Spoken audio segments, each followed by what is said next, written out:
Ani tulina gwe tubuuzaako bannaye. Tulina gwe tubuuzaako. Jebaleko ssebo. Tulina omuntu gwe tunoonyaako. Afande Kizza.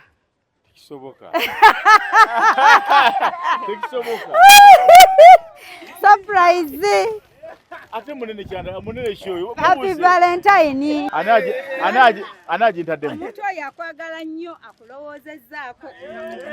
N'agamba gwe muzira we gwe mwagalwa we celebratinga. Ani oyo? Ani g'osuubira? Simanyi nze. Omuntu oyo muli mu mukwano muli mu laavu. Kisoboka. Kisoboka. Omuntu oyo mwagalana. Temubuze. Ate tubuze. Yeggwe kennyini. Olina okumbulira ani ansuddemu amaanyi ago. Aji. Gw'oyagala. Bano baagala kunsuula mu bintu.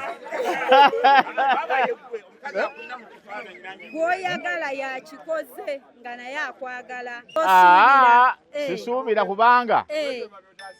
Setema bye sisobole. Sizagamba nti gundi kubanga. Baagala dunsuulamu.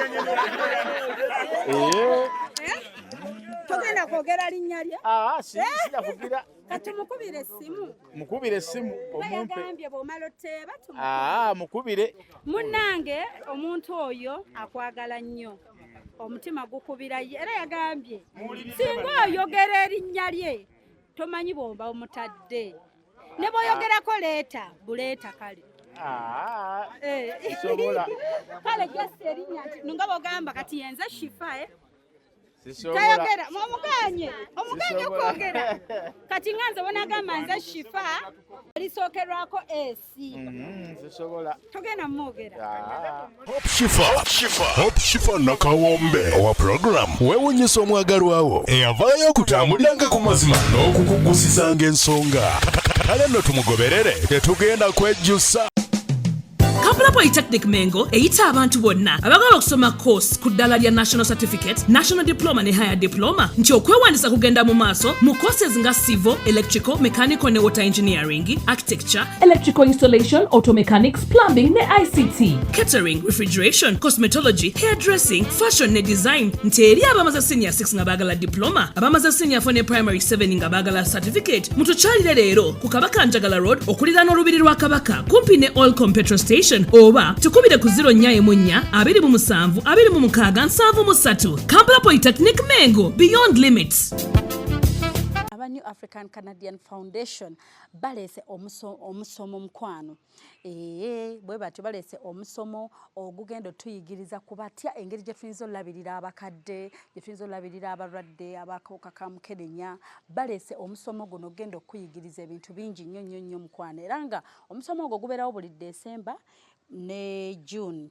Era nga ogwa December bo baamala dda twabafuna dda like we are closed for December naye nga abandyagadde okubeera naffe e Canada mu June ennaku z'omwezi nga 28 mpaka nga 3 tulina okutandika kati that is 2025. Mbagambye June 28th up to 30th 2025 abagenda okubeera naffe mukwano mukube ku namba mukubire omukyala Kathy Kabiite abeere nga ate ayongera obbategeeza details. Tugenda kubeera Toronto, Canada, Banquet Hall 237 Sackville we tugenda okubeera. Era nga mukwano nyongera okujjukiza nti New Afro Canadian Foundation bokka be bakikwasaganya mukwano osobole okuba nga ogende Canada weegatta ku musomo guno ogugenda okubaawo date zibagambye.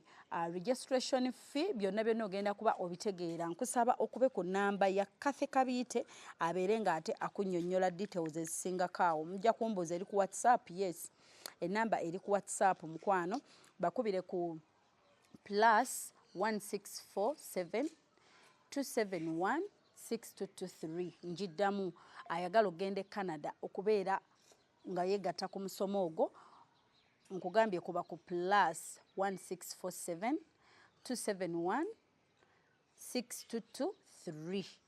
Obeere nga ate obeegattako olabe bwe kitambula mukwano. Era nga nyongera okujjukiza abategese be ba New African Canadian Foundation. Details enamba y'essimu njikuwadde oba weetegereze screen oggyeko bulungi enamba.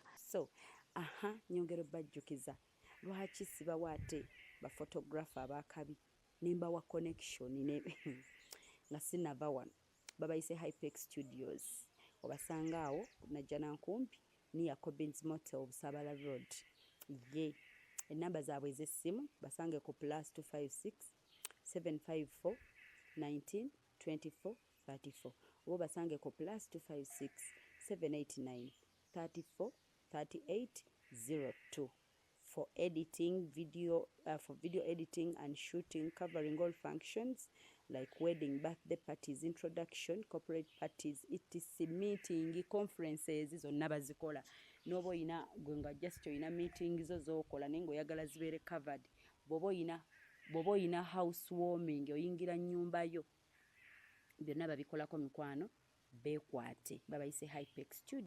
Park and Go Tours and Travel beba kukolera ku by'entambula n'otuuka mu nsi yonna gy'oyagala.